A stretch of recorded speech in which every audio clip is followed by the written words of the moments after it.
Blueprint studio. तो चलिए दोस्तों, अब हम आगे बढ़ते हैं हमारे आज के सुविचार यानी कि आज के हमारे थॉट ऑफ द डे की और आज का हमारा थॉट ऑफ द डे है मंजिलें क्या है। मंजिलें क्या है, रास्ता क्या है, हौसला है तो फासला क्या है। जी हाँ दोस्तों, अक्सर हम जीवन में समस्या आने पर, परेशानियों से घिर जाने पर और असफल होने पर बहुत ही डिमोटिवेट ऐसा फील करना शुरू कर देते हैं, हम कंप्लेंट करना शुरू कर देते हैं। लेकिन कंप्लेंट करने के बजाय और डिमोटिवेट होने के बजाय अगर हम हौसलों से काम ले तो डेफिनेटली हम सॉल्यूशन को पा सकते हैं। तो दोस्तों, अब मैं आप सभी के सामने ऐसे व्यक्ति को आमंत्रित करने जा रहा हूं जिन्होंने दोस्तों अपनी दृढ़ता, कड़ी मेहनत और बुलंद हौसलों के साथ अपनी एक अलग पहचान बनाई है। तो चलिए दोस्तों, let's welcome one and only executive director of MCL miss Prachi Dhole. Thank you Mangesh sir. नमस्कार, एमसीएल परिवार में एक बार फिर से मैं आप सबका स्वागत करती हूँ। और चलिए बढ़ते हम आज के वेबिनार सेशन की ओर। क्या आप सोच सकते हैं, एक अति सामान्य आदिवासी समाज में से एक महिला ना कि सिर्फ अपने फैमिली के लिए, अपने समाज के लिए और आगे चल के अपने देश के लिए भी कुछ योगदान कर सकती है। तो मैं आपको ये बता दूं कि भारत एक इतना वैभवशाली देश है जिसके हर एक गांव में, हर एक कोने में एक ऐसी परंपरा, एक ऐसी चीज बैठी है जिसके वजह से भारत फिर से number 1 sustainable economy in the world बन सकता है। और आज की जो कहानी है वो कहानी ऐसे ही एक आदिवासी महिला की है कि जिन्होंने ये साबित कर दिखाया कि भारत कितना वैभवशाली है। आज की जो कहानी है वो गुजरात के कच्छ में से पाबी बेन की। पाबी बेन जो है वो देबरिया समाज का जो है, रबारी समाज, वहां पे वो बिलोंग करती है। और हुआ ये कि उनका बचपन कुछ इस तरीके से था कि बचपन में वो मतलब सिर्फ 5 साल की थी जब उनके पिताजी गुजर गए। उसके बाद में उनकी बहनें और माँ यही से बच गए। और उनकी माँ जो थी उनके ऊपर बहुत बड़ी जिम्मेदारी थी कि वो अपने कुटुंब के कैसे चलाए। और उनका जो एरिया है कच्छ, उनके एरिया में कुछ जो व्यवसाय है वो उनकी माँ मजदूरी करके अपने जो कुटुंब है उनका वो रोज मतलब उनका वो पालन पोषण करती थी। अभी ये जो है पाबी बेन, इनको हमेशा लगता था कि मैं कुछ करूं अपने पूरे फैमिली के लिए। लेकिन उनके साथ पास सिर्फ एक ही काम था। वो काम ये था कि वो जो अपना पानी है वो पानी भर के एक घड़ा अगर वो लाती थी तो उनको 1 रुपया मिलता था। इस तरीके से उनका गुजारा होता था। ऐसे ही करते करते उनकी शादी हो गई और शादी होने के बाद में भी उनके कुटुंब में वही सेम जिल्लत थी। बिकॉज पुरुष जो थे उनको भी ऐसा कुछ अवेलेबल नहीं था व्यवसाय जिनके वजह से वो एक अच्छी खासी और अपनी लाइफ डिपेंड कर सके। उसके बाद में फिर जब पाबी बेन में देखा कि मैं क्या कर सकती हूँ तो उनके ये ध्यान में आया कि जैसे एक उनके पास में, सिर्फ उनके समाज के पास में एक ऐसी कला है कि जो कला पूरे अगर हम कंपेयर करें तो दुनिया में किसी के पास नहीं है। और वो है उनकी हरी जरी एम्ब्रॉयडरी। जैसे आप यहाँ पे देख सकते हैं कि एक उनको ऐसा था कि बचपन से, यानी वो छोटी बच्ची हो या बूढ़ी हो, उनको ये एम्ब्रॉयडरी आती है और सिर्फ उनको ही आती है। तब उन्होंने ये एम्ब्रॉयडरी पे काम करना शुरू किया, उनके कुछ कपड़े बनाए और पहले उसको लोकल मार्केट में बेचना शुरू किया। लोकल मार्केट में बेचते बेचते वहां पे रन ऑफ कच्छ जो उत्सव है वो उत्सव शुरू हुआ। और वो उत्सव के लिए भारत के दुनिया भर के डिफरेंट कोने में से, जहाँ पे ओनली सिर्फ व्हाइट डेजर्ट है, सभी लोग वहां पे आने लगे। आने के बाद में उन्होंने ये कला को जो है वो सराहा और धीरे धीरे उन्होंने अपनी समाज की महिला को भी ये सिखाया, उनको एक साथ लाया और अपना एक ब्रांड तैयार किया, पाबी बेन। और उन्होंने इसी का अपने डिजिटल योगदान से एक वेबसाइट भी तैयार किया। आज उनको कई सारी फिल्मों में स्पेसिफिकली कॉस्ट्यूम के लिए भी काम मिला। और उसके बाद में इंटरनेशनल लेवल पे भी पाबी बेन बैग नाम का उनका एक फेमस बैग है जो इंटरनेशनल मार्केट में भी वो आज बेच सकती है। तो इस तरीके से हम ये समझते हैं कि जैसे एक हमारी भारत जब हम देखते हैं तो ऐसी जो कलाएं है वो सिर्फ भारत के हर एक गांव में, हर एक कोने में बसती है। और यही कला का अगर हम अच्छे तरीके से इस्तेमाल कर सके, इसे एक प्लेटफॉर्म पे ला सके, तो Bharat number 1 sustainable economy in the world बन सकता है। और यही नींव है एमसीएल सस्टेनेबल प्रोडक्ट्स की। तो चलिए अभी बुलाते हैं ऐसे इंसान को जिन्होंने इस एमसीएल सस्टेनेबल प्रोडक्ट्स की नींव रखी और जिनको ये पता है कि क्लाइमेट चेंज अगर हम चाहते हैं कि उसको चेंज करना है, तो सिर्फ हमारे फ्यूल को सस्टेनेबल फ्यूल में रिप्लेस करने से ये काम नहीं होगा। हमें अपने पॉलीमर पेट्रोकेमिकल लिविंग को 100% सस्टेनेबल लिविंग में कन्वर्ट करना पड़ेगा, तभी हम कुछ योगदान अपने धरती माँ के लिए दे सकते हैं। तो ऐसे ही चलो अभी बुलाते हैं हमारे एमसीएल के रचनाकार, सलाहकार और शिल्पकार doctor Shyam gulab sir. Thank you. मैं डॉक्टर श्याम गुलाब फिर से एक बार आपका इस ट्रेनिंग सेशन में स्वागत करता हूं। मैं आशा करता हूं कि आप सभी लोग स्वस्थ हैं और आप अपने साथ अपने परिवार का, यानी घर का परिवार और एमसीएल परिवार दोनों का ख्याल रख रहे हैं। मैं ये भी उम्मीद करता हूं कि आप सभी लोग 1 घंटा बहुत अच्छी एक्सरसाइज कर रहे हो, अपने हार्ट अपने लंग को मजबूत कर रहे हो और अपनी इम्यूनिटी को बढ़ा रहे हो। तो चलिए शुरुआत करते हैं आज के सेशन के साथ। मंगेश, चलिए शुरुआत करते हैं। दोस्तों, इस हफ्ते पूरे दुनिया के पटल पे, दुनिया की अर्थव्यवस्था पे एक बहुत इंपॉर्टेंट न्यूज हुई। इस हफ्ते एक अमेरिका स्थित कंपनी जिसका नाम है ब्लैकस्टोन, वो दुनिया की पहली ऐसी कंपनी बनी कि जिसके पास $1 ट्रिलियन का असेट बन गया। यानी उस कंपनी के पास आज $1 ट्रिलियन है मैनेज करने के लिए, इतना पैसा उनके पास है।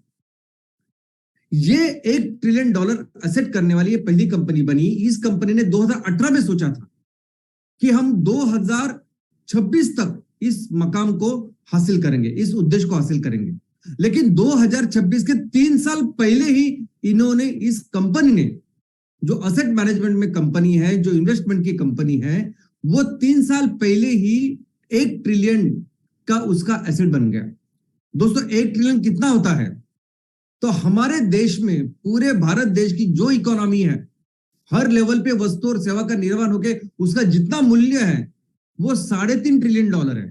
और इस अकेली एक कंपनी के पास आज $1 ट्रिलियन इतना पैसा है। तो क्यों हुआ ऐसे? क्यों इस कंपनी ने इतनी फास्ट ग्रोथ की?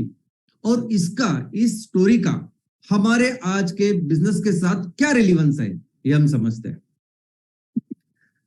दोस्तों, स्टार्टअप आज के तारीख में बहुत इंपॉर्टेंट चीज बन गई है। हर तरफ स्टार्टअप का बोलबाला है। कोई भी देश हो, वो चाहती है कि उसके देश में ज्यादा से ज्यादा स्टार्टअप्स तैयार। हर देश अपने देश में ज्यादा से ज्यादा स्टार्टअप करने के लिए हर तरीके से प्रयत्न कर रही है। इंफ्रास्ट्रक्चर तैयार कर रही है, अलग अलग पॉलिसीज तैयार कर रही है, क्रिएटिविटी के लिए काम कर रही है, देख रही है कि किस तरह से स्टार्टअप कंपनी उनके देश में ज्यादा से ज्यादा तैयार। भारत की भी बात करें तो भारत देश ने भी स्टार्टअप के लिए एक अलग सी पॉलिसी का निर्माण किया है। आज पूरी दुनिया में जितने भी स्टार्टअप तैयार होते हैं, हमारे देश का नंबर 3 है। इतने ज्यादा स्टार्टअप हमारे देश में भी आज तैयार हो रहे हैं। तो स्टार्टअप का जो डेफिनेशन है वो ये है कि कोई भी कंपनी जब अपनी इनिशियल फेज में होती है, शुरुआत की फेज में होती है, उसे कहते हैं स्टार्टअप। अभी शुरुआत का फेज यानी कितना टाइम, कितने टाइम में किसी भी कंपनी को हम लोग स्टार्टअप कहते हैं, इसकी कोई वर्ल्ड वाइड कोई एक व्याख्या नहीं है, डेफिनेशन नहीं है। लेकिन आमतौर पर जिसको लोग मानते हैं कि 10 साल तक, पहले 10 साल तक कंपनी को स्टार्टअप ऐसे कहते हैं। तो पूरी दुनिया में 7 साल से लेकर 10 साल तक वो एक पीरियड है कि जिसमें जो भी कंपनी होती है उसे स्टार्टअप ऐसे कहते हैं। लेकिन इस स्टार्टअप का बहुत महत्व है, दुनिया में बहुत महत्व है। हर देश की जो इकोनॉमी ही स्टार्टअप के ऊपर डिपेंड होती है। हर देश की इकोनॉमी का स्टार्टअप यानी ग्रोथ होती है। इंजन की, जैसे ग्रोथ इंजन जिसे बोलते हैं, वैसे इकोनॉमी का ग्रोथ इंजन यानी स्टार्टअप की तरफ देखा जाता है। तो क्या करती है स्टार्टअप? क्यों हर देश इसके पीछे पड़े हुए, इसके पीछे काम कर रहे हैं? तो उसके कई सारे कारण हैं। सबसे पहले तो ये स्टार्टअप कई सारे जॉब अपॉर्चुनिटीज तैयार करती है, रोजगार भी निर्माण करती है, अपॉर्चुनिटीज भी निर्माण करती है। और सिर्फ ऐसा नहीं कि कुशल और अकुशल कामगार, जिस भी क्षेत्र में ये स्टार्टअप तैयार होते हैं, उस क्षेत्र के सभी तरह के प्रोफेशनल, सभी तरह के एक्सपर्ट्स, इन सभी के लिए अपॉर्चुनिटीज तैयार होती है। वो जॉब हो सकती है, फ्रीलांसिंग हो सकती है, उनके अलग अलग तरीका कंट्रीब्यूशन होती है।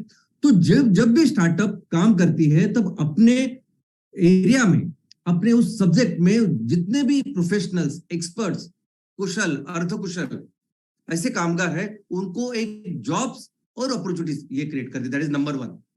लेकिन सबसे इंपॉर्टेंट चीज कि जिसकी वजह से इस स्टार्टअप के पीछे पूरी दुनिया है, हर एक देश पड़ा हुआ है, वो है ये कारण, इनोवेशन, न्यू आइडियाज। दोस्तों, अगर आप कोई भी कन्वेंशनल बिजनेस कर रहे हैं तो वो स्टार्टअप नहीं है। अगर मेडिकल की शॉप चलती है, वो उस तरह से आपने भी मेडिकल की शॉप निकाली और धंधा चालू किया, बिजनेस चालू किया, तो वो स्टार्टअप नहीं है। अगर किराने की दुकान आपने चालू की तो वो स्टार्टअप नहीं है। लेकिन अगर कुछ अलग तरीके से, स्टार्टअप का नाम ही, स्टार्टअप ये जो कंसेप्ट है वो इसीलिए होता है कि ये जो कंपनी काम करती है, किसी भी सेक्टर में काम करती है, उसमें वो आउट ऑफ द बॉक्स सोच के कुछ इनोवेशन, कुछ न्यू आइडियाज लेके काम करती है, एक नए तरीके सर्विसेज, नए तरीके के प्रोडक्ट्स आपके सामने रखती है। अगर इसी मेडिकल की जगह अगर आप ऐसी कोई कंपनी का निर्माण करें कि जिसमें आप अपने प्रिस्क्रिप्शन सिर्फ अपलोड करें और वहां से फिर वो प्रिस्क्रिप्शन देख के वो दवाई आपके घर पे ला के दे, तो वो हो सकता है स्टार्टअप। तो वैसे अलग अलग आइडियाज के साथ, अलग अलग इनोवेशन के साथ ये स्टार्टअप तैयार होते हैं। बहुत बार ये स्टार्टअप उस देश में जो कुछ चैलेंजेस होते हैं, प्रॉब्लम्स होते हैं, उसके ऊपर काम करते हैं। उस चैलेंजेस को सॉल्व करने के लिए, उस इश्यूज को सॉल्व करने के लिए वहां के समाज में जो जिंदगी है, लोगों की जो जिंदगी, उसको बेहतर करने के लिए काम करते हैं। और इसीलिए अलग अलग सॉल्यूशंस उस देश में निकलते हैं। अभी अमेरिका हमारे दुनिया की सबसे बड़ी इकोनॉमी है। अमेरिका देश जो इतनी बड़ी इकोनॉमी बना, वो क्यों बना? क्योंकि अमेरिका देश में सॉफ्टवेयर टेक्नोलॉजी के ऊपर काम करने वाले बहुत सारी कंपनियां हैं, बहुत सारे स्टार्टअप्स हैं, जो धीरे धीरे करके उन्होंने आउट ऑफ द बॉक्स ऐसे सॉल्यूशन सिर्फ उनके देश के लिए नहीं तो पूरी दुनिया के लिए लाए। और आज दुनिया में $1 ट्रिलियन 6 कंपनियां हैं। अभी मेटा थोड़ी सी कम हो गई तो 5 पकड़ते हैं। तो इस 5 में से 4 कंपनियां अमेरिका की है, सिर्फ एक आरामको कंपनी दूसरे देश की है। अगर 6 यानी मेटा पकड़े तो वो 5 कंपनियां, $5 ट्रिलियन कंपनी सिर्फ अमेरिका की।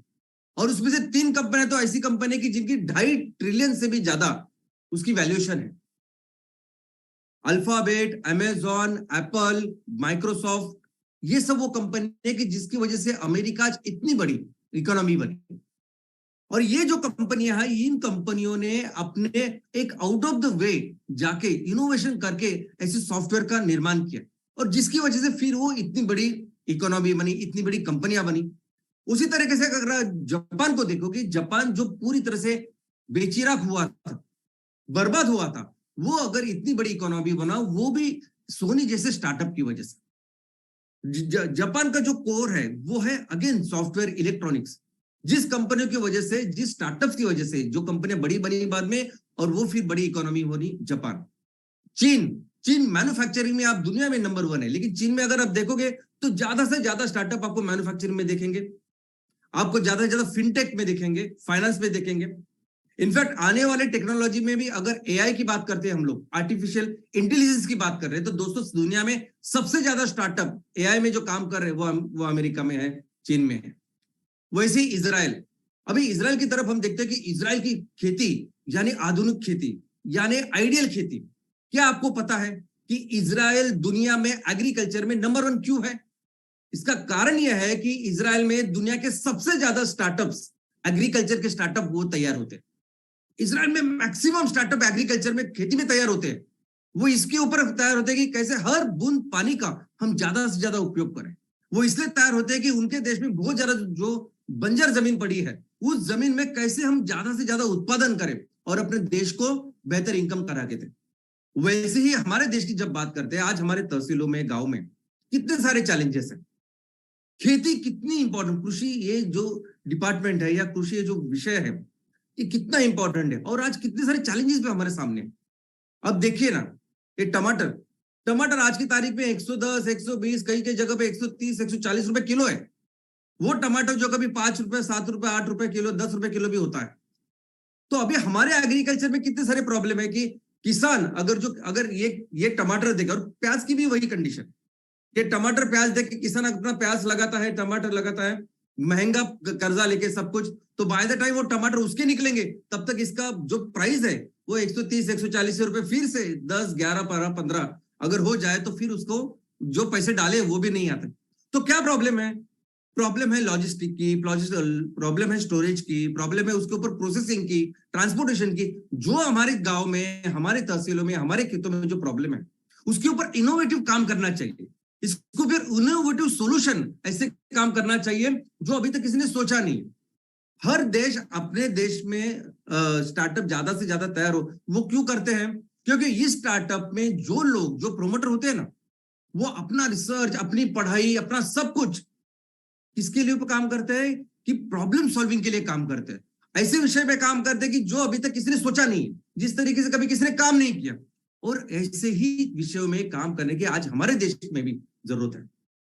दोस्तों, ये स्टार्टअप अपने देश की जो भी अलग अलग संसाधन है, रिसोर्सेस है, उसका महत्तम ज्यादा से ज्यादा उपयोग हो, ज्यादा से ज्यादा यूटिलाइजेशन हो, इसके लिए काम करते हैं। और इसी का फिर परिणाम ये होता है कि इस देश में संपत्ति का निर्माण बहुत ज्यादा होता है। ये और इन्हीं चीजों की वजह से अगर आप देखोगे तो startup basically economic growth engine इसे कहते हैं। किसी भी देश की अगर आप इकोनॉमी की पढ़ाई करोगे, अगर जर्मनी की करिए, जर्मनी क्यों ऐसी कंपनी की जो सबसे ज्यादा मजबूत और डेवलप्ड ऐसे एडवांस ऐसे इंजन बनाती है, तो उसके पीछे भी कहानी है स्टार्टअप्स की। तो हर देश में ये स्टार्टअप जो होते हैं वो इकोनॉमिक ग्रोथ के इंजन करके काम करते हैं। इनफैक्ट ये स्टार्टअप सिर्फ खुद के लिए नहीं, कोई भी अगर एक स्टार्टअप सक्सेसफुल हुआ तो अपने जैसे कई सारे लोगों को वो इंस्पायर करती है। उनके आइडियाज, उनके विजन, उनके लिए प्लेटफॉर्म का निर्माण करती है। अगर किसी एक विषय में, अगर कृषि की बात करते हैं हम लोग, अगर खेती के बारे में अगर हमने स्टार्टअप की शुरुआत की, तो हो सकता है कि हमारे आजू बाजू समाज में कई सारे ऐसे पढ़े लिखे लोग, उसमें काम करने वाले लोग हो सकते हैं, यंग युवा हो सकते हैं कि जिनके पास कुछ ना कुछ सोल्यूशन है, लेकिन इन सबको एक प्लेटफॉर्म मिल जाता है हमारे स्टार्टअप की वजह से। और स्टार्टअप वो कंपनियां होती है जो आपको सबसे ज्यादा रिटर्न देती है। स्टार्टअप में पैसे कब, स्टार्टअप किसको कहते हैं? कि किसी भी कंपनी की इनिशियल फेज। तो इनिशियल फेज में जो आप पैसा डालते हैं वो बहुत ज्यादा, उसका मल्टीप्लीकेशन होने का चांस स्टार्टअप में ज्यादा रहते हैं। जो कोई एस्टैब्लिश कंपनी है, इसमें अगर आप पैसा डालोगे, जिसके आईपीओस है, जिसके ऑलरेडी शेयर्स है मार्केट में, उसका इतना आपको रिटर्न नहीं मिलेगा जितना रिटर्न अगर आप किसी स्टार्टअप में डालते हैं उसका होता है। ऑफकोर्स इसके साथ थोड़ा सा रिस्क भी हो सकता है। अगर आपने पढ़ाई ना करके डाली तो वो स्टार्टअप वहां तक जाएगी कि नहीं, इसके बारे में पता नहीं होता। स्टार्टअप वो कंपनी होती है जो इनोवेटिव ऐसे प्रोडक्ट, ऐसे सर्विसेज का निर्माण करती है। अभी आज देखिए ना कि फेसबुक, ये सब चीजें हैं, व्हाट्सएप ऐसी चीजें हैं, अभी इन्होंने कितने सारे प्रॉब्लम हमारे सॉल्व किए। ऐसे कई सारे प्रॉब्लम सॉल्व करने वाली चीजें ये स्टार्टअप से लेके आती है।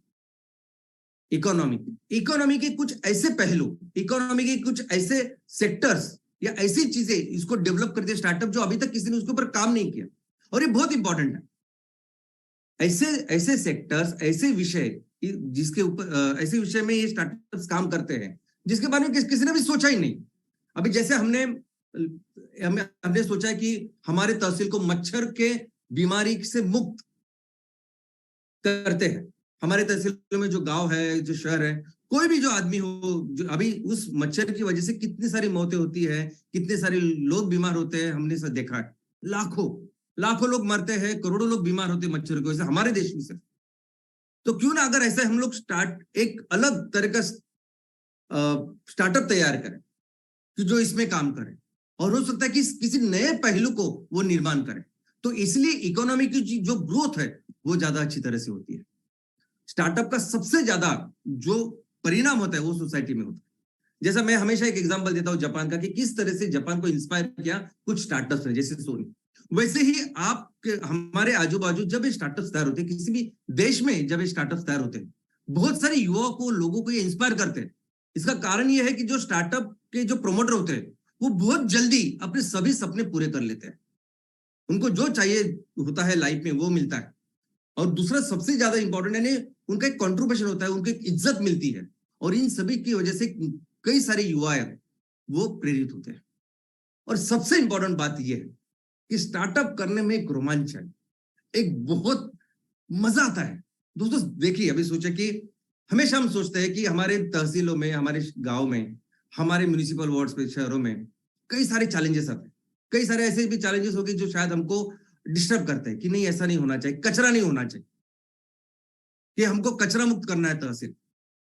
तो जब आप इस प्रॉब्लम का हल अपने स्टार्टअप से करोगे, एक ऐसा स्टार्टअप जो हर तरह के कचरे का रिसाइकल करेगा, एक ऐसा स्टार्टअप जो आपके गांव के, आपके शहर के हर घर को कनेक्ट होगा, और ये करने के बाद, ये सब करने के बाद जब आप उस लेवल तक पहुंचोगे कि आपके तहसील का कचरा ऑलमोस्ट बहुत सारा कम हुआ है, और इसके लिए सब लोग आपका अभिनंदन कर रहे हैं। दोस्तों, प्रॉब्लम सॉल्व करने में और कुछ नया, कुछ अच्छा सोसाइटी के लिए, लोगों के लिए निर्माण करने का जो आनंद है, वो हमेशा के लिए होता है, जिंदगी भर होता है। अगर आपने अपने इलाके को, अपने तहसीलों को, गांव को अगर कुछ ऐसी स्टार्टअप तैयार करके जिसकी वजह से मच्छर की वजह से जो बीमारी होते हैं, लोग मरते हैं, वो ना हो, बस इसके तरह से काम करो, आपको पता ही नहीं होगा कि आप कितना बड़ा योगदान इस सोसाइटी को देंगे। और इस एक दो योगदान की वजह से जो आशीर्वाद, जो प्यार जो आपको मिलेगा, वो बहुत बहुत ज्यादा होता है। इनफैक्ट ये बहुत रोमांचक भी होता है कि आज ऐसी परिस्थिति है, आज मैंने काम की शुरुआत की है, इसका मतलब आप अपनी एक कहानी लिखते हो, ऐसी कहानी तैयार करते हो जिस कहानी के आप हीरो होते हैं, और ये बहुत मजा आता है काम करने के लिए। तो दोस्तों, ये जो स्टार्टअप होती है उसकी क्या प्रोसेस होती है, कैसे तैयार होते हैं? तो स्टार्टअप की शुरुआत हमेशा किसी न किसी आइडिया के साथ होती है, किसी न किसी कल्पना के साथ होती है। कल्पना ने वही कि कोई तो ऐसी चीज जिसको, जो आपको शायद बॉदर करती है, आपको लगती है कि नहीं, ये बदलना चाहिए, ये गलत है, या ये बेहतर हो सकता है, या मेरे पास ऐसा कुछ है जो मैं इससे बेहतर कर सकता हूं, ऐसी किसी चीज के साथ हमेशा इस स्टार्टअप की शुरुआत होती है। और इस आइडिया को, कल्पना को कैसे आगे बढ़ते हैं? तो ऐसे ही बढ़ता है जैसे आपको अभी दिख रहा है। यानी स्टार्टिंग में जब आपको ये आइडिया आती है ना, तो आपको समझ में नहीं आता कि करे क्या, किस तरह से इस प्रॉब्लम का एक्चुअल सॉल्व करें। यानी आपको पता होता है कि ये रास्ता हो सकता है, इससे ये हो सकता है, और हम कर सकते हैं, लेकिन इनिशियली आपको पूरा कंफ्यूजन होता है, कुछ समझ भी नहीं आता, फिर आप उसके ऊपर बहुत सारा काम करते हैं, दिन रात कोशिश करते हैं, मेहनत करते हैं, एक्सपेरिमेंट्स करते हैं, और सब कुछ करने के बाद फिर एक कंसेप्ट पे आते हैं कि यार ये रास्ता है। और ये कोई भी हो, न्यूटन हो या हम हो या कोई बिजनेसमैन हो, एंटरप्रेन्योर हो, वो वैसे ही काम करके देखते हैं, सकते हैं, समझते हैं, पढ़ाई करते हैं, रिसर्च करते हैं दिन रात, और बाद में उनका एक कंसेप्ट होता है, नहीं ऐसा हो सकता है। फिर आगे जाके वो काम क्या करते हैं कि ठीक है, चलो इस प्रोडक्ट के साथ, इस सर्विस के साथ मैं ये प्रॉब्लम सॉल्व कर सकता हूं, तो उस प्रोडक्ट, उस सर्विस का एक प्रोटोटाइप, एक डेमो तैयार करें, बस उसके ऊपर फिर वो काम करें। बहुत बार ऐसा होता है कि ये डेमो, ये जो प्रोटोटाइप वो लैब स्केल होता है, छोटा होता है। बहुत सारे लोग हो सकता है अपने घर पे तैयार करें, अपने छत पे तैयार करें, अपने आंगन में तैयार करें, लोगों ने अपने गैराज में तैयार किया। तो वैसे ही शुरुआत होती है, हर स्टार्टअप की शुरुआत होती है दोस्तों। पहले जो सॉल्यूशन है वो इस तरह का होता है, बाद में वो सॉल्यूशन वो ऐसे लेवल का बनाते हैं फिर कि जो हम दुनिया के सामने प्रेजेंट करें।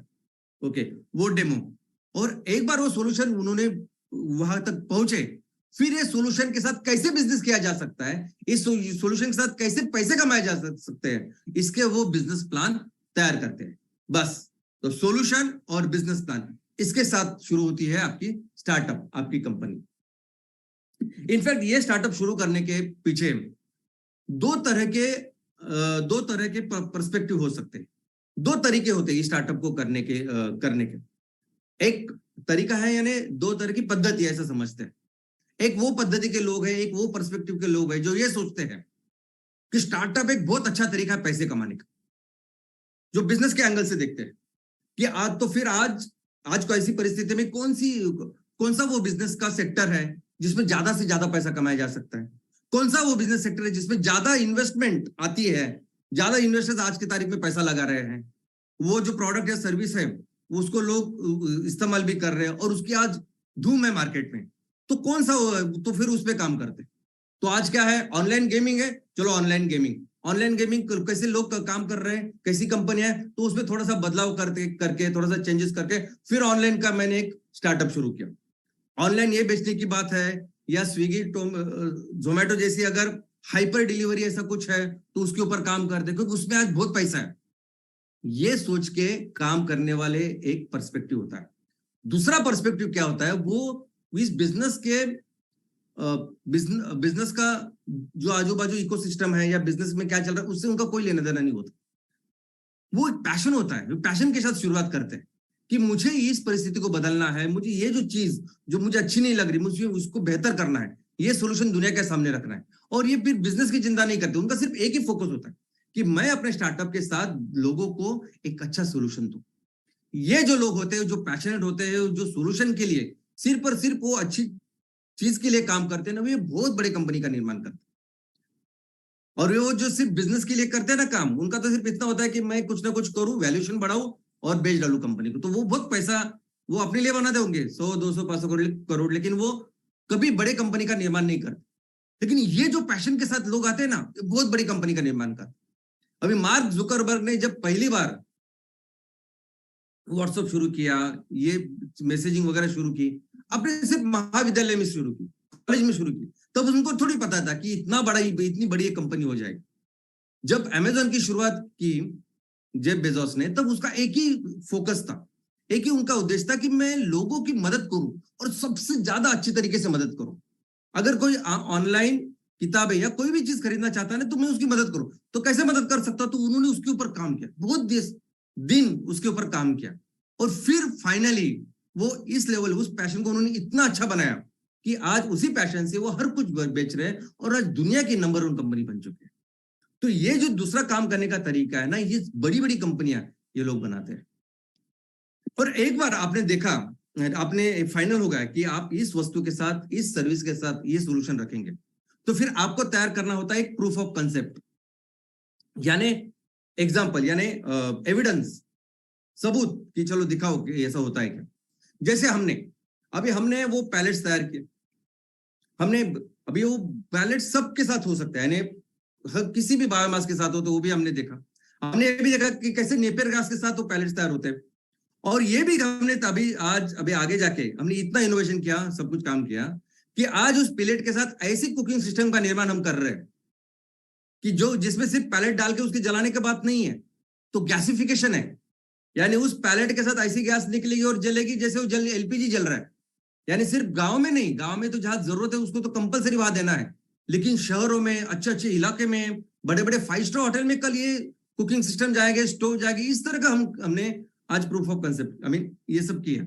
तो इन चीजों को पहली बार करना, इसको हम कह सकते हैं प्रूफ ऑफ कंसेप्ट। और आगे होता है प्रोटोटाइप। एक जो आप करना चाहते हैं ना बिजनेस में, एक करा के दिखाइए, ये प्रोटोटाइप या डेमो प्रोजेक्ट, बस इसकी जरूरत होती है।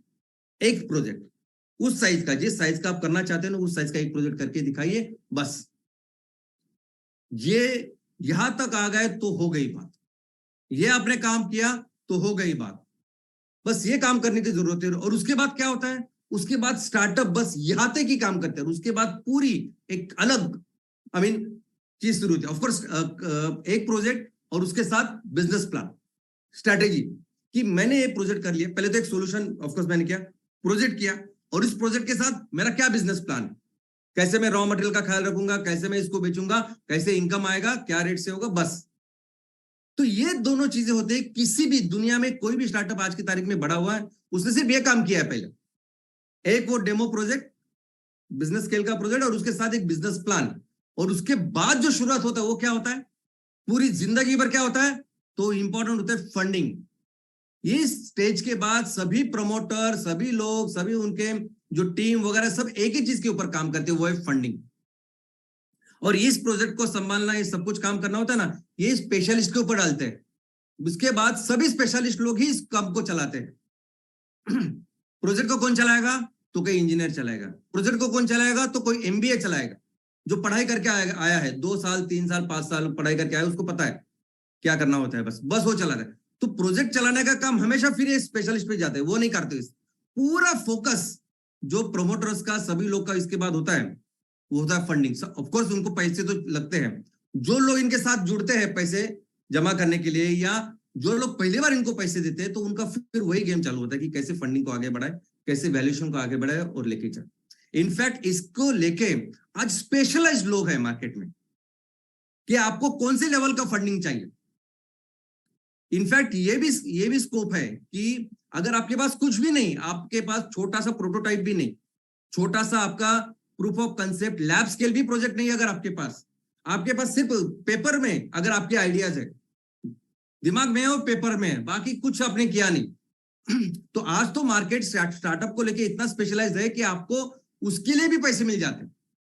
सिर्फ ऑन पेपर भी अगर आपके पास कंसेप्ट है तो लोग 10-10 करोड़ तक फंडिंग रेज कर रहे हैं, जिसे प्री सीड कहते हैं, जिसमें ऑफ कोर्स एंजल इन्वेस्टर्स आते हैं। अब ये एंजल इन्वेस्टर इस बार वो लोग होते हैं कि जो बहुत अमीर लोग होते हैं और उनको वो चाहते हैं कि कैसे मेरा 1 करोड़ 10 करोड़ हो, 20 करोड़ हो, तो इसीलिए फिर इस लेवल में वो लोग आते हैं। एक बार आपने वो किया, प्रूफ तैयार किया छोटा सा कि देखो मैं ये करना चाहता हूं और ये मेरा प्रूफ है, तो फिर उसमें सीरीज ए आती। एक बार आपने उसके साथ बिजनेस जो है वो एस्टेब्लिश कर दिया तो सीरीज बी आती है। एक कब आते हैं, जब आपने प्रूफ ऑफ कंसेप्ट दिखा, चलो मैं ये ऐसे बना सकता हूँ, पिलेट बना सकता हूँ और ये स्टोव बना सकता हूँ। बी यानी आपने जब एक प्रोजेक्ट डाला है, एक ही प्रोजेक्ट, डेमो प्रोजेक्ट, और वो चला रहे हो तो। और सीरीज सी जब आप 2, 4, 5 प्रोजेक्ट डाले तो उसके बाद सी वगैरह, अभी सी देखेंगे तो 50 मिलियन के आगे, यानी लगभग 400 करोड़ इतना वो फंड रेज करते हैं जब आपके 2-4 ऐसे यूनिट चलते हैं। और इसमें सबसे ज्यादा जो फायदा हो सकता है वो एंजल्स का होता है। एंजल इन्वेस्टर वो लोग होते हैं कि जब कंपनी के पास, कंपनी जस्ट शुरुआत होती है, उनके पास कुछ नहीं होता है, ना कोई डेमो प्रोजेक्ट होता है, कुछ होता है, लेकिन वो पैसा डालते हैं उसमें। अब इस लेवल पे ये कंपनी चलेगी कि नहीं, जाएगी कि नहीं, अभी ये एक रिस्क होता है। लेकिन अगर आपने पढ़ाई करके ये काम किया तो आपको इतना रिटर्न मिल सकता है, आपके 1 करोड़ के 10 करोड़ हो सकते हैं, 20 करोड़ हो सकते हैं, 30 करोड़ हो सकते हैं, इतना बड़ा। और ये इसमें एंजल, सिर्फ एंजल इन्वेस्टर करके काम करने वाले लोग हैं, ऐसे लोग हैं जो श्रीमंत है, जो अमीर है, और इस अमीर लोगों के पास करोड़ों में पैसा है और वो इनको HNI कहते हैं, हाई नेटवर्थ इंडिविजुअल्स। अभी ऐसे लोगों को ही ये अवसर मिलता है। उसके बाद वो होने के बाद फिर वो VCs आते हैं, PEs आते हैं। लेकिन दोस्तों आज इस MCL में मुझे बहुत संतोष होता है, मुझे बहुत खुशी होती है कि ये अवसर, जो अवसर सामान्य लोगों को मिलता ही नहीं। सामान्य लोग कब शेयर्स लेते हैं, जब वो कंपनी IPO में चली जाती, फिर हम अपने हिसाब से 100 शेयर लो, 150 शेयर लो, फिर देखते हर दिन ऊपर गया, नीचे गया, 1-1 घंटा उसके ऊपर बात करते, डिस्कशन करते, सुबह देखते, शाम देखते कि क्या हुआ मेरे शेयर्स का, अपने इसको पूछते कि मेरी डीमैट का अकाउंट का क्या हुआ।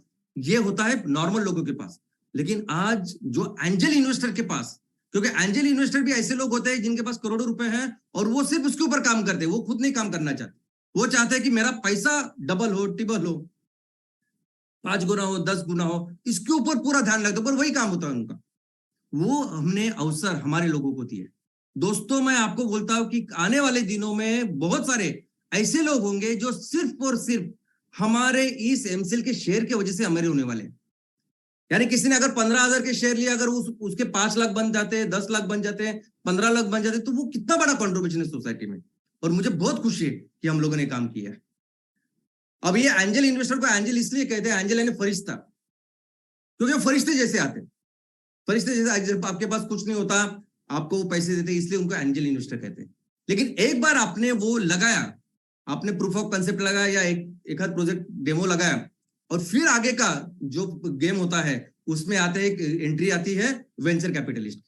दोस्तों बैंक कब पैसे देते हैं आपको, बैंक इंस्टीट्यूशन कब पैसे देता है, वो दिखाते, वो बोलता है कि बैलेंस शीट दिखाओ, बैलेंस शीट दिखाओ कि 3 साल 5 साल आपने क्या धंधा किया, क्या आपका लॉस प्रॉफिट और सब कुछ है, रेवेन्यू क्या। अभी इसमें आते हैं वेंचर कैपिटलिस्ट जो समझते हैं कि बाबा ये आदमी ने ये सॉल्यूशन तैयार किया है और इसका इतना बड़ा मार्केट है, और अभी इनकी इतनी तादाद हो गई है कि वो सिर्फ देखते रहते और वो आपको पैसा देते हैं अगेंस्ट इक्विटी। आपसे वो शेयर लेते हैं और आपको पैसा देते हैं। अभी इसमें क्या होता है कि वो एक जब भी एग्रीमेंट करते हैं तब इसमें सिर्फ एक क्लॉज डालते हैं कि इसके आगे कभी भी पैसा आपको लगेगा ना तो पहले आप हमें पूछेंगे, और अगर हमने आपको नहीं दे तो फिर आप किसी भी मार्केट में जाइए और पैसे रेज कीजिए। लेकिन ये लोग इतने एक्सपर्ट होते हैं, वो उसके विषय में वो एकदम एक्सपर्ट होते हैं। वो देखते हैं कि कभी जिंदगी में आप उनको छोड़ ही नहीं सकते। आपको लगेगा कि आपको 5,000 करोड़ की जरूरत है, 50 करोड़, 100 करोड़, 200 करोड़ से क्या होगा, चलो देते हैं, उनको छोटी सी इक्विटी देते हो, करते हैं, और ये एक लाइन डाल देंगे, और फिर आप 5,000 नहीं 10,000 भी करोड़ करोगे ना तो वो वही से आएगा। लेकिन इस प्रोसेस में पूरी इक्विटी उनके पास चली जाती है, पूरी इक्विटी, आपके पास कुछ नहीं रहता दोस्तों।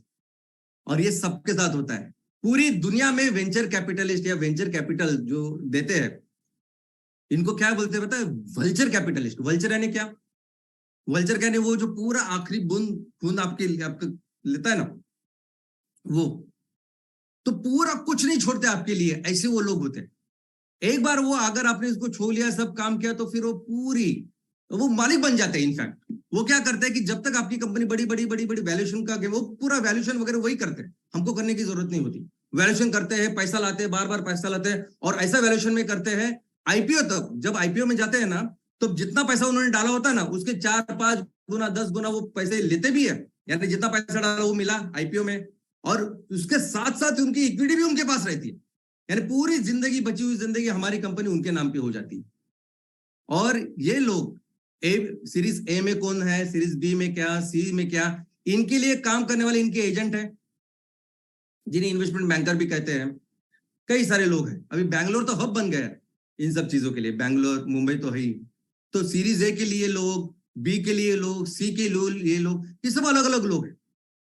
और ये ए से लेके ई तक ऐसी सीरीज है दोस्तों।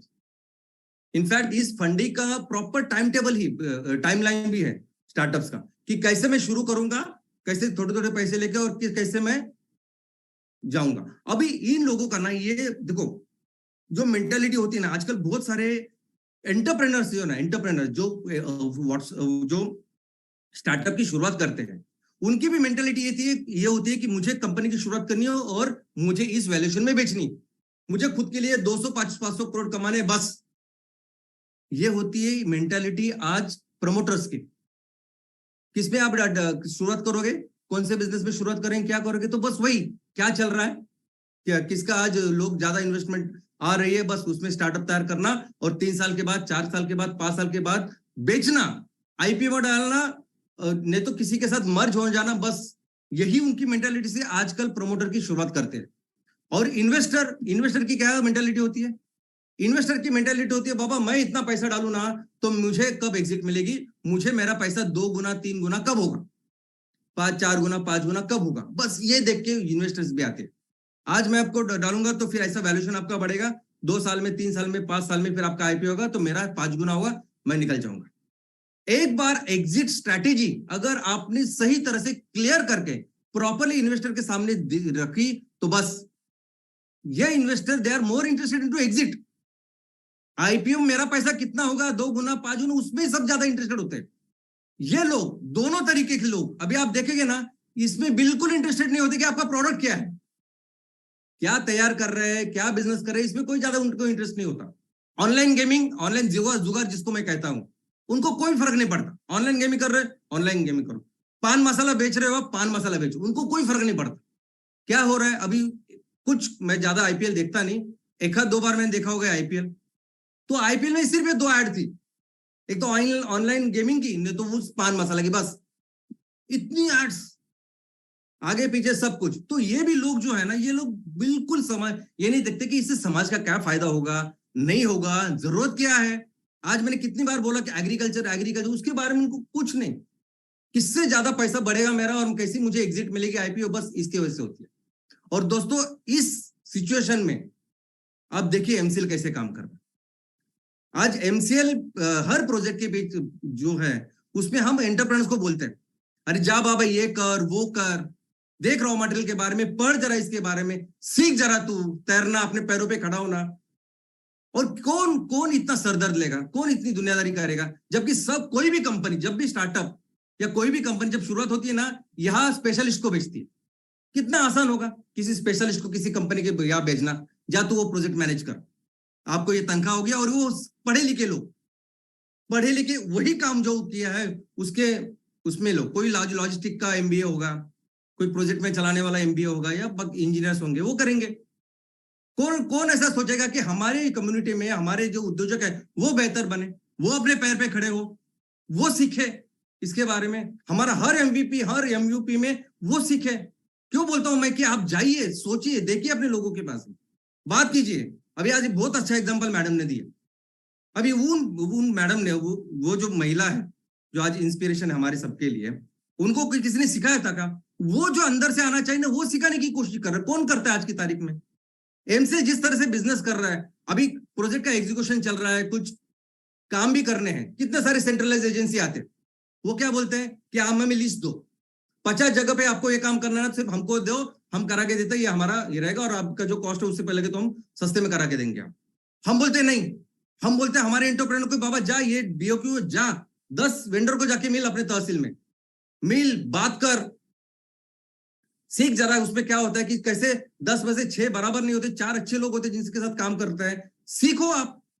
ये कोई नहीं करता दोस्तों, लेकिन हमें पता है ये जरूरत है इसकी, ये पर्सपेक्टिव को, इस एंटरप्रेन्योर्स को तैयार करने की, क्योंकि ये वो लोग हैं जो आगे जाके हमारे सोसाइटी को बहुत बेहतर करेंगे। और कोई एमसीएल के जैसा काम ही नहीं करता कोई, मैं आपको बोलता हूँ। हम बहुत ही अलग उद्देश्य से, विजन और विजन से काम कर रहे हैं। ये स्टार्टअप की स्टोरी होती है।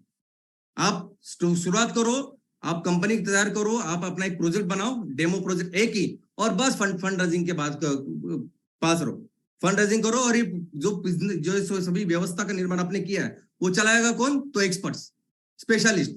उनमें फिर दिमाग नहीं लगाता कोई, ना प्रमोटर लगाता है, ना इन्वेस्टर को लगा, वो सब अपने अपने जो है उनका जॉब प्रोफाइल बनाया होता है, वो अपना अपना काम करते हैं। और इस आईपीओ के आगे क्या होता है? तो आईपीओ के आगे फिर ऐसी आप बिग ऑर्गेनाइजेशन बन जाते हो। अगर इसके आईपीओ के आगे जो भी कंपनियां काम करे, तो फिर एक ये बड़ी कंपनियां, ये कॉर्पोरेशन जो है ना, वो सरकारी जैसे काम करते हैं, स्पेशलिस्ट चलाते हैं, और इनके फंड रेजिंग के जो तरीके वो भी अलग होते हैं। उनके भी इक्विटी होती है, वो एफपीओ होता है, जैसे आईपीओ आता है उसके बाद फॉलोअप का भी आईपीओ हो सकता है, डिबेंचर, टर्म लोन। और आपको इनको सीखना है ना, तो ये जो बड़ी बड़ी कंपनियां हैं उनके एजीएम जरा देखिए, एजीएम में क्या करते हैं आप देखिए, कैसे रिलायंस ने अपना पूरा लोन कम किया, कैसे अडानी ने अपना रोल अभी लोन अभी कम कर रही है, कैसे नए प्रोजेक्ट के लिए महिंद्रा फंड रेज कर रही है, और कोई भी कंपनी। तो आपको समझेगा कि लॉन्ग टर्म में किस तरह से फंडिंग किया जाता है, किस रेट से उनको मिलता है, तो इस तरीके से वो चलता है। बट अल्टीमेटली आज स्टार्टअप के पीछे पूरी दुनिया है, स्टार्टअप के लिए पूरे सब लोग काम करते हैं, सब नेशंस काम कर रहे हैं, लेकिन इस सभी प्रोसेस में, इस सब स्टोरी में आखिर जीत किसकी होती है? तो हमारे देश में अगर आप देखोगे, तो हमारे देश में जो कल्चर है, जो भी इकोसिस्टम बना हुआ है स्टार्टअप्स का, उसमें क्या स्टेटस है, कितने लोग सक्सेसफुल बनते हैं, कितने लोग फेलियर हो जाते हैं, क्या होता है इन्वेस्टमेंट, अगर आज वो टॉपिक नहीं है, क्योंकि वो एक पूरी पढ़ाई है, उसको अच्छी तरह से डिस्कस करना पड़ेगा। आज इस फंडिंग के बारे में ये टॉपिक है, इसको समझते हैं दोस्तों। ईस्ट इंडिया कंपनी ने हमें प्रॉपरली 150 साल लूटा। अंग्रेज यहाँ ऐसा समझे कि 300 साढ़े 300 साल यहाँ थे हमारी भूमि पे, लेकिन प्रॉपर उनके हाथ में सब कुछ था। पहले ईस्ट इंडिया कंपनी के पास था लगभग 60-70 साल, और बाद में जो 1857 के बाद वो आया ब्रिटिश गवर्नमेंट के पास, और इन्होंने प्रॉपर 150 साल लूटा।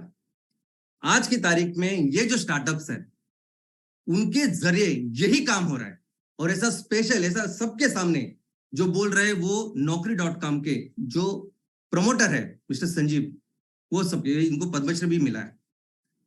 ये एक में वैसे लोग हैं, एक में वैसे पर्सन या कुछ लोग हैं कि जो ओपनली ऐसा बोलते हैं। बहुत सारे लोग बोलते नहीं, लेकिन जानते हैं कि स्टार्टअप के साथ क्या हो रहा है, किस तरह से स्टार्टअप के जरिए आज भी हमारे देश को लूटा जा रहा है, लेकिन बोलता कोई नहीं, क्योंकि पैसे आने होते हैं, फंडिंग होती है, बाकी कुछ रिलेशन होते हैं, वो खराब हो सकते हैं।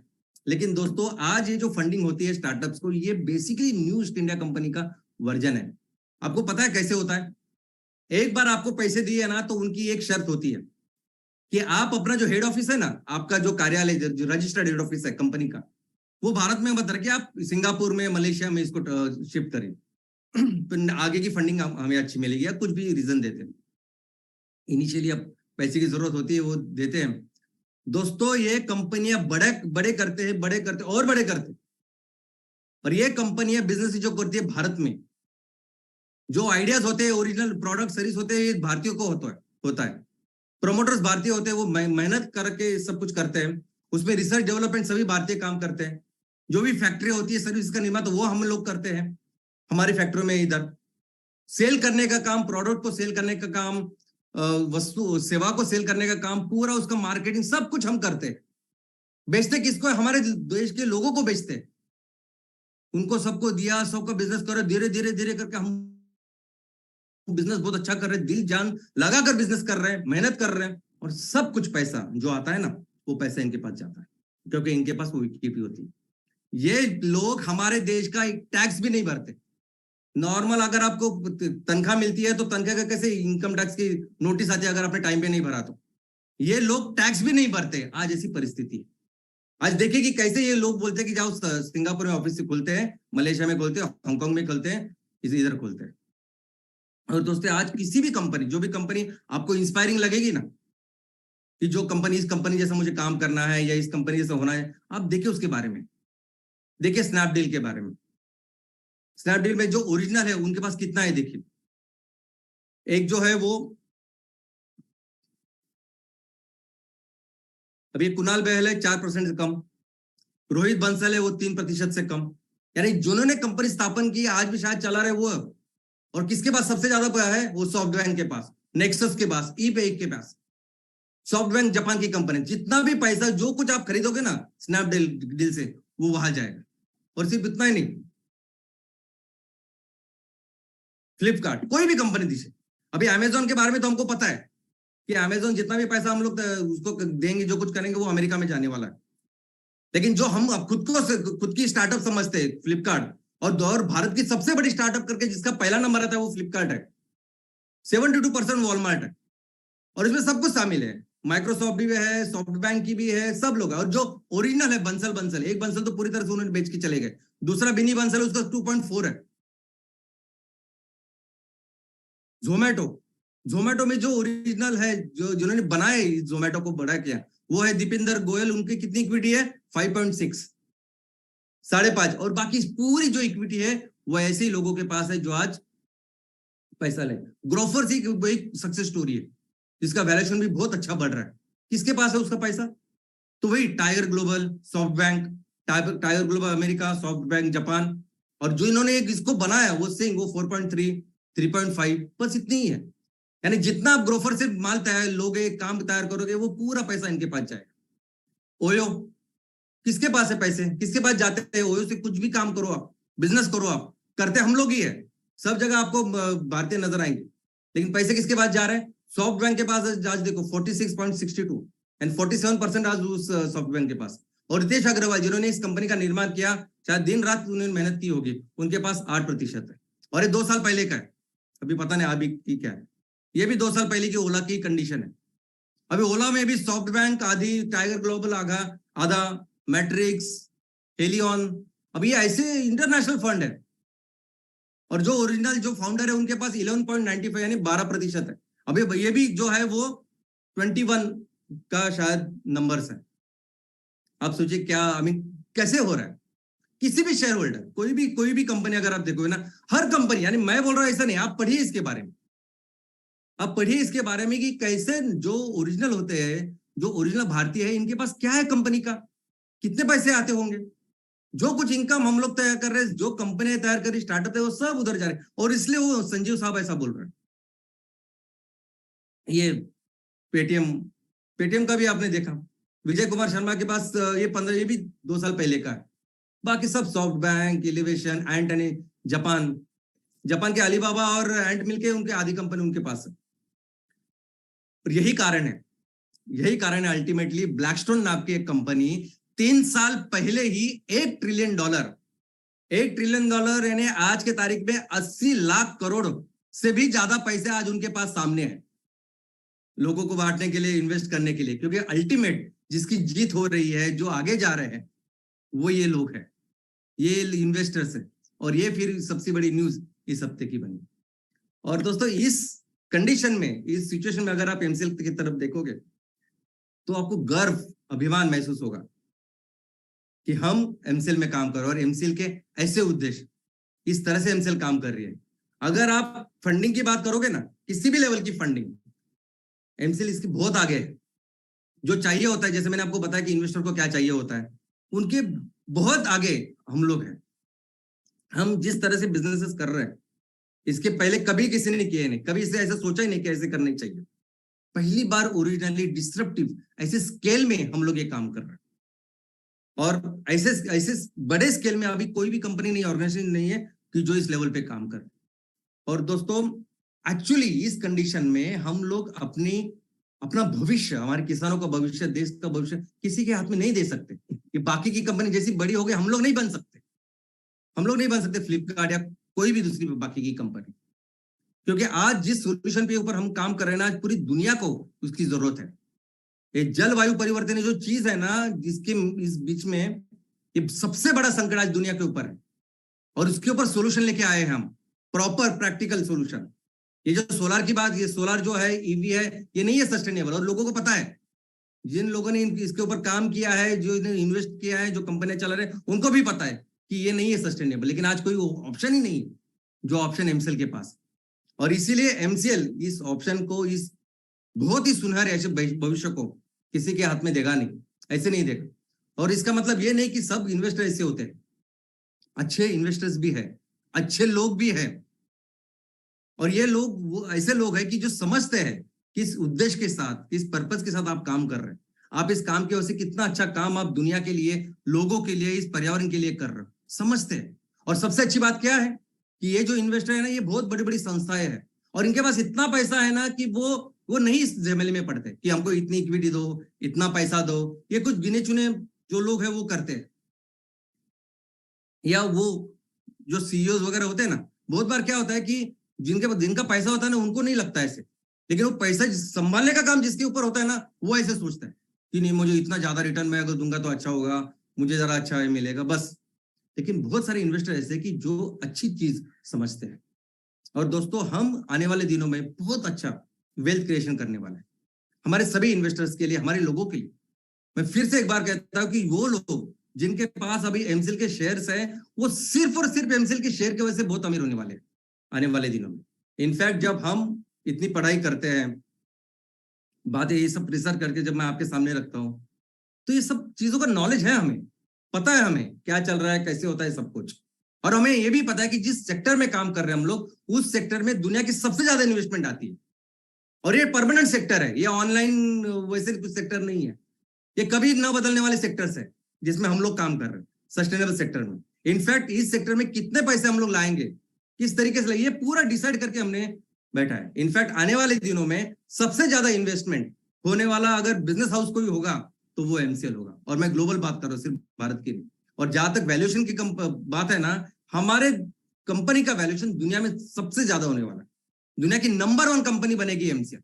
और इसका कारण यह है कि हम जिस देश में पैदा हुए हैं ना, वो देश ही इतना रिच है, हमारे पास रिसोर्सेज ही इतने बड़े, इतने ज्यादा है, जो खेती हमारे पास है, जो लोग हमारे पास है, जो हस्तकला हमारे पास है, दुनिया में किसी की पास नहीं।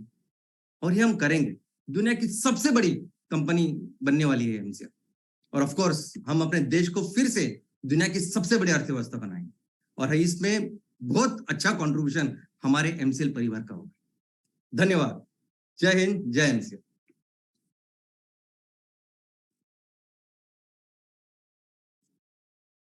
इनक्रेडिबल इंडिया की इनक्रेडिबल इकोनॉमी में आज स्टार्टअप्स के नाम पे जो ईस्ट इंडिया कंपनी का मॉडल है, वो दुनिया में ये जो आशंका है, ये जो फैक्ट है, ये जो डर है, तो वो अगर किसी ने पहली बार इंडिया में जताया है तो वो आदरणीय डॉक्टर श्याम गोलब सर है। और उन्होंने और एक बार हमें याद दिलाया कि ये स्टार्टअप हमारे आंखों में धूल है। इंडिया में होने वाले ये जो हमारे परकीय देश है, वो अपनी इकोनॉमी की ग्रोथ के लिए हमारे युवाओं का इस्तेमाल कर रहे हैं, वो हमें कहीं पे रोकना होगा, और रोकने की पहल है एमसीएल। ये श्याम सर ने और एक बार हमें जताया है। So good morning MCL India परिवार। आज का और एक शुक्रवार श्याम सर ट्रेनिंग वेबिनार, हमारी सोच पे जोरदार प्रहार। अगर आपने एक एक बात को गौर से सुना है और जाना है, तो अपने आप को पूछिए कि हमारी सोच में क्या बदलाव लाना पड़ेगा। तो श्याम सर हमें क्या बताने की कोशिश कर रहे हैं, और अगर हम हमारे जो स्टार्टअप्स है, जिसको हम एमएसएस कहते हैं, एमबीएस कहते हैं, वो हमें भारतीय लोगों के हित के लिए करना है। तो हम शायद, जैसे हम कहते हैं, वो हम लोग पहली और आखिरी कंपनी है, एमसीएल है, जो कर सकते हैं। उसके लिए वो सारे एफर्ट लेने पड़ेंगे। एक बड़ी महासत्ता को अगर हमें अपोज करना है, हमारे भारत को महासत्ता बनाना है, तो हमें हाथों में हाथ डाल के अपनी इकोनॉमी को एमसीएल के माध्यम से, एमसीएल जो बोल रहा है, सोच रहा है, उसके माध्यम से करना पड़ेगा। ये आपके मन में आप ठान लो, जान लो, तो वही एक रास्ता है। बाद में पछताना पड़ेगा। 10, 20, 30 साल के बाद अगर हम मुड़ के देखेंगे तो हमें ना पछताना पड़े, तो उसका एकमात्र रास्ता है एमसीएल, एमसीएल, एमसीएल। और मुझे पता है जो लोग आसाम सर को रेगुलर सुनते हैं, नियमित सुनते हैं, तो उनकी सोच में ये थॉट कहीं ना कहीं जन्म ले चुका है और वैसे आप निकल पड़े हो। So thank you very much कि आप इस बात को समझ रहे हो और उसका एक्शन ले रहे हो। तो पप्पी जी की जो कहानी प्राची मैडम ने बताई कि कैसे एक आम इंसान अपनी सोच से अपने लोकल उत्पादन को दुनिया में पहुंच सकता है, और एमसीएल का एमएसपी सेक्शन भी यही ईस्ट इंडिया वर्जन 2 को इंडिया में नहीं लाने का या उससे बचाने का रास्ता है। तो आप इन बातों को सोचिएगा जरूर, क्योंकि हम सब मिलके आपकी सोच पे, हमारी सोच पे एक बहुत बड़ा बदलाव की कोशिश कर रहे हैं, क्योंकि वही बनाएगा हमको incredible India. So thank you very much all the attendees today, all the channel partners, MBS, MSS, BDAs, prime BDAs, senior BDAs, and all the people who believe in MCL's vision mission. जी हाँ, मैं और एक बार विशाल से कहूंगा, हम सबको इस देश की मिट्टी का वास्ता है, और सोच के रखिएगा, सोच के देखिएगा, आपको मालूम पड़ेगा MCL ही इनक्रेडिबल इंडिया का सही रास्ता है। जय हिंद, जय MCL।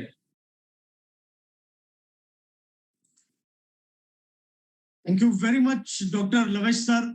एंड दोस्तों, मैं आप सभी लोगों को फिर एक बार ये याद दिलाना चाहता हूँ कि चैट बॉक्स में जो लिंक आप लोगों को शेयर की गई है, उस लिंक के ऊपर जाकर आपका फीडबैक आप हमारे साथ शेयर करना ना भूलिए। याद रखिए दोस्तों, आपका फीडबैक हमारे लिए बहुत महत्वपूर्ण है। दोस्तों, साथ ही साथ मैं अब यहाँ पर धन्यवाद अदा करना चाहूंगा प्राची मैडम का, जिन्होंने आज फिर एक बार एक आदिवासी महिला पाबी बहन, जिन्होंने किस प्रकार से अपने साथ वाले आदिवासी महिलाओं का सक्षमीकरण किया, और वो भी जो कला वो जानते थे उस कला का उपयोग करके, और ऐसे ही हम हमारे देश को फिर एक बार सुजलाम सुफलाम बना सकते हैं। दोस्तों, चलिए आगे बढ़ते हैं, और हम शुक्रिया अदा करते हैं डॉक्टर श्याम सर का, जिन्होंने सुजलाम सुफलाम भारत, इनक्रेडिबल इंडिया बनाने का जो रास्ता है वो बताया हमें, और जिस सटीकता से, जिस प्रिसीशन के साथ में, जिस परफेक्शन के साथ में ये सारी बातें हम कर सकते हैं। और आने वाले दिनों में, जी हाँ दोस्तों, याद रखिए, आने वाले दिनों में अगर आप एमसीएल के साथ में जुड़े हैं तो आपका भविष्य जरूर उज्जवल होगा, और साथ ही साथ एमसीएल के साथ में जुड़ने वाले और कई सारे लाखों करोड़ों लोगों का भविष्य भी हम सुनहरा बनाने के लिए दिन रात मेहनत कर रहे हैं। दोस्तों, स्टार्टअप क्या होता है और किस प्रकार से इसका जो प्रवास होता है वो किस प्रकार से होता है, और ये सारी बातें आज हमने जानी। लेकिन जो रूटीन मेथड है उसे ना आजमाते हुए हम अलग तरीका आजमा रहे हैं, और वही सारी बातें आज हमें डॉक्टर श्याम सर ने बताई, और इसी का फायदा लेकर हम आने वाले दिनों में दुनिया की नंबर 1 कंपनी बनेंगे। दोस्तों, मैं शुक्रिया अदा करना चाहूंगा आप सभी लोगों का जो दिन रात मेहनत कर रहे हैं, और एमसीएल के मिशन और विजन के साथ में जुड़कर आप गांव-गांव में, तालुकाओं में प्रचार कर रहे हैं, और साथ ही साथ इस मिशन को और मजबूत कर रहे हैं। सारे प्राइम बीडीएस, सारे हमारे एमएसएस, हमारे सारे एमबीपी, हमारे सारे चैनल पार्टनर्स, और साथ ही साथ हमारे सभी स्टेक होल्डर्स। दोस्तों, आप सभी से ये रिक्वेस्ट है कि आप अपना और अपने पूरे एमसीएल परिवार की सेहत का ख्याल रखिएगा, और जल्द ही हम मिलेंगे और एक नई चीज के साथ में आने वाले शुक्रवार। तब तक के लिए मैं मंगेश शिलाल, आपका होस्ट, ये घोषित करता हूं कि आज का ये वेबिनार यहीं पर समाप्त हुआ। धन्यवाद। Recording stop.